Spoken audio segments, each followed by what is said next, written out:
కొడిసిరారు 1 second. Janardhan గారు ఉన్నారు, ప్రముఖ న్యాయవాది, మనతో పాటు జాయిన్ అవుతున్నారు. జనార్దన్ గారు నమస్తే.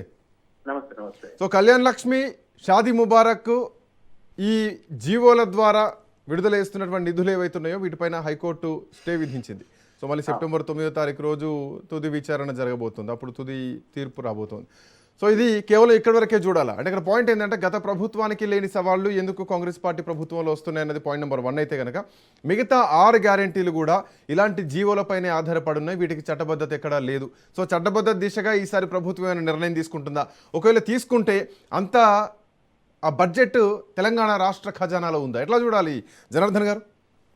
ఇది గవర్నమెంట్ అనేది ఎప్పుడైనా వెల్ఫేర్ స్టేట్. అది ప్రజలకు సంబంధించి వాళ్ళ అభివృద్ధి గురించి కానీ వాళ్ళ ఆర్థిక స్థితిగతుల గురించి స్కీములు చేసే వాళ్ళకు రైట్ ఉంటుంది గవర్నమెంట్ కి. దాన్ని మీరు కోర్టులు ఎప్పుడు కూడా ఆబ్జెక్ట్ చేయవు జనరల్ గా. దీంట్లో ఏంటంటే లార్జ్ స్కేల్ మిస్యూజ్ జరుగుతుంది. దీంట్లో అనర్హులకు కొంతమందికి దీని స్కీమ్ ద్వారా డబ్బులు పొందుతా ఉన్నారు అన్ని. దాని కొంత మిస్యూజ్ అవుతున్న ఉద్దేశంతో ఒక కోర్టును ఆచరించడం జరిగింది.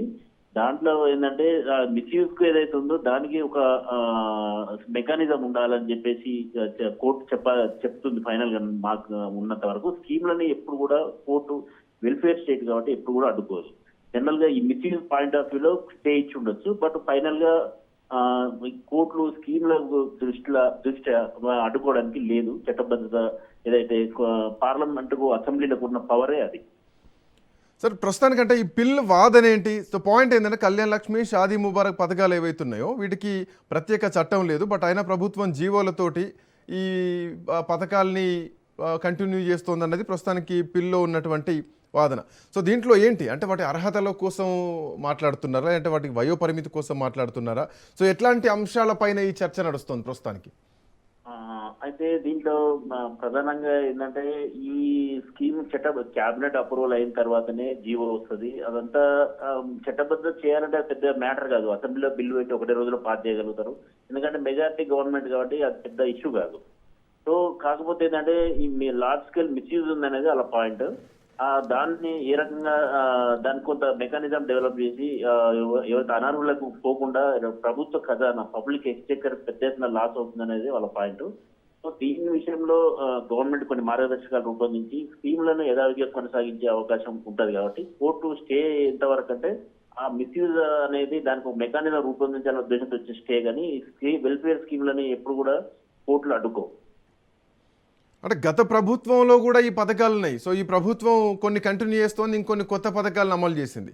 సో నా లెక్కను చూస్తే కనుక ఆ పథకాలకు కూడా చట్టబద్ధత ఎక్కడ లేదు. బట్ వీళ్ళు ఇచ్చినటువంటి 6 గ్యారెంటీల మీద చట్టబద్ధత తీసుకురావాలని చెప్పేసి ఈ సంవత్సరం మార్చిలో కూడా ప్రతిపక్షం ఒక చర్చ తీసుకురావడం జరిగింది. నేను ఏమంటున్నా మిమ్మల్ని పొలిటికల్గా చెప్పనట్లా, బట్ ఇది లీగల్గా చూసుకుంటే మిగతాకు సంబంధించినటువంటి పథకాలకు కూడా ఇవే పరిస్థితులు ఎదురవుతాయా? ఇంకా తెలంగాణలో మహిళలకు పెన్షన్ 2,500 రూపాయలు కానీ, నిరుద్యోగ భృతి కానీ, లేదంటే రైతు భరోసా ఇప్పటికీ పెండింగ్లో ఇంకా 3-4 పెండింగ్లో ఉన్నటువంటి పరిస్థితి.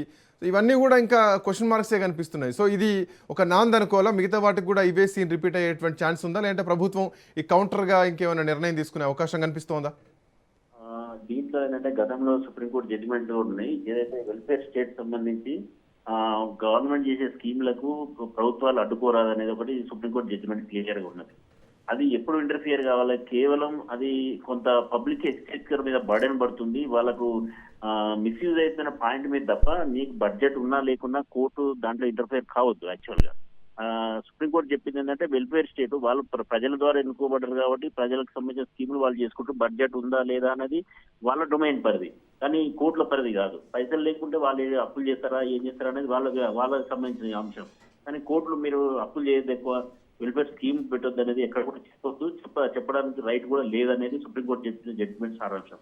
సో కొంత ఏంటంటే మిస్యూజ్ పాయింట్ ఆఫ్ వ్యూలో స్టే ఇచ్చి ఉండొచ్చు తప్ప ఎక్కడ కూడా ఈ చట్టబద్ధత ఉందా లేదా అనేది కోర్టు పరిధిలోకి రాదు. ఒకవేళ కోర్టు పరిధి ఇది మెజారిటీ గవర్నమెంట్, దాంట్లో చట్టం చేయడానికి పెద్ద ఇబ్బంది ఏముండదు. దానికి నార్మల్ గా ఉన్న మెజారిటీ గవర్నమెంట్ కాబట్టి బిల్లు పెడితే పాస్ అయిపోతుంది, అది పెద్ద ఇష్యూ కాదు.